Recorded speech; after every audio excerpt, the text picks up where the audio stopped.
Let's talk about something that can be really confusing and honestly pretty scary: healing. We often think of it as this positive journey, but so many of us find that it feels less like getting better and more like losing our grip on who we even are. But what if that feeling isn't a sign that you're doing it wrong? What if it's the first real sign that you're finally getting it right? Okay, so let's just dive right into this paradox, right? The expectation is that we're going to become this better version of ourselves, stronger, calmer, more positive. But the reality, for a lot of us, it feels like a total unraveling. It can honestly feel like the person you've always known yourself to be is just dissolving. And this isn't just a little bit of unease. We're talking about a deep, fundamental sense of disorientation. It's like the map you've been using to navigate your entire life has suddenly gone blank. You don't know who you are, where you stand, or which way is up. But listen, that feeling isn't failure. It's actually a sign that something old and familiar, something that was holding you back, is finally starting to fade. So why does this happen? Why does a process that's supposed to be good for us feel so unsettling, so terrifying in the moment? Well, the answer is kind of fascinating. It's all about how our minds are wired and its incredibly powerful deep-seated resistance to any kind of change. This is really the core question we have to get our heads around. Your mind, you see, its main job is survival. It's a survival machine. And because of that, it's not always on board with your journey toward happiness or truth. It has a much more basic priority. And when we start to heal, we actually trigger its most powerful alarm systems. And here is the absolute key to understanding this whole thing. Your mind doesn't run on a principle of happiness. It runs on a principle of familiarity. It prefers the predictable pain of who you used to be over the unpredictable uncertainty of who you could become. That old identity might have been limiting, even miserable, but it was a known system. Your mind knew how to survive in it. This quote just nails it, doesn't it? It gets right to the heart of the battle. Healing is asking you to step into the unknown, but your mind is desperately clinging to what it knows. It doesn't even matter if the familiar is a cage built from old pain and trauma. To the mind, it's a familiar cage, and that feels safer than the wide-open, unpredictable space of real freedom. So as you start to change, your mind doesn't see it as growth, it logs it as loss. You're shedding the roles you used to play. Maybe you were always the victim or the caretaker or the funny one. You're letting go of those knee-jerk defensive reactions.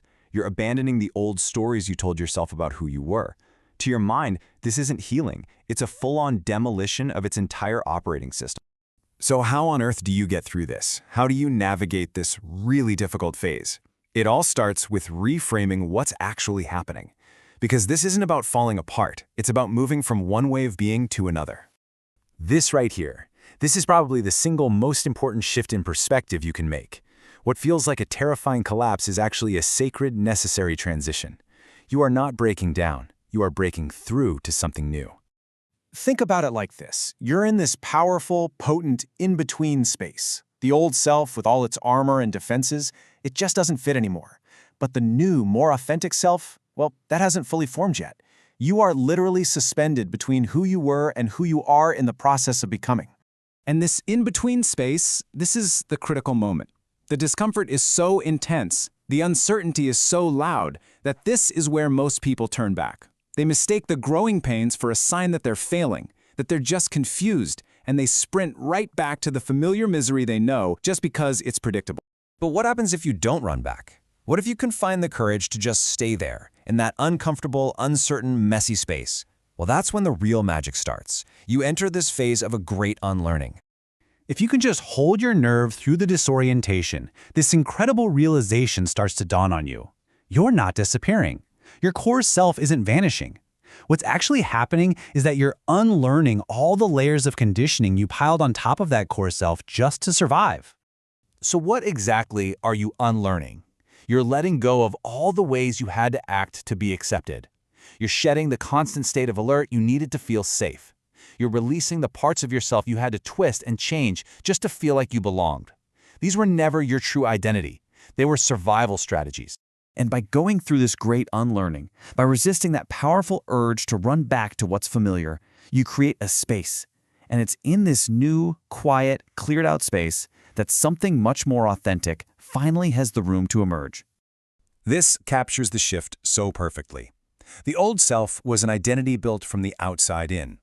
It was a fortress, really, built on fear to protect you from the world. But the new self, that's built from the inside out. Its foundation isn't fear or defense. It's just clear-eyed awareness. So, we arrive at this powerful realization that completely flips our initial fear on its head. Healing is not a process of leaving yourself behind. It's not about becoming someone else entirely.